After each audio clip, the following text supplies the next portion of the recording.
Hello guys, ఈరోజు మేమైతే కొత్తపాలెంలో ఉన్న రాజస్థానీ హాట్ చాట్ అండ్ పానీపూరి సెంటర్కి అయితే వచ్చేసామండి. ఇక్కడ పానీపూరి టేస్ట్ అయితే అద్దరిపోతుంది. పిల్లలతో సహా పెద్దవాళ్ళకి ఎవరికైనా సరే చాలా ఇష్టంగా తింటారండి. నా రివ్యూస్ అన్నీ జెన్యున్గానే ఉంటాయండి. ఎవరో డబ్బులు ఇచ్చి చెప్పించుకున్న రివ్యూస్ కాదు కదా, ఇవన్నీ నిజంగా మేము టేస్ట్ చేసి మాకు నచ్చితేనే చెప్తున్నామండి. ఇక్కడ టేస్ట్ అయితే చాలా బాగుంటుంది. ఈ లొకేషన్ వచ్చేసి గోపాలపట్నం లోపల కొత్తపాలెం అండి. అదే నరవెల్ల రూట్లో ఉంటుంది. పానీపూరి సెంటర్ అయితే ఎప్పుడు కూడా ఖాళీ ఉండదు అసలు. ఇంకా చల్లటి వర్షంలో తింటే మాత్రం అదిరిపోతుందండి. ఒకసారి ట్రై చేయండి కంపల్సరీ.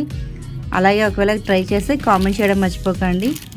అలా చల్లని వర్షంలో ఇంకా వేడి వేడి చాట్లు అలాగా నిమ్మకాయ పిండుకొని వేడిగా తింటుంటే అదిరిపోయిందండి. ఒకసారి మీరు కూడా ట్రై చేసి కామెంట్ చేసేయండి. Thank you, bye bye.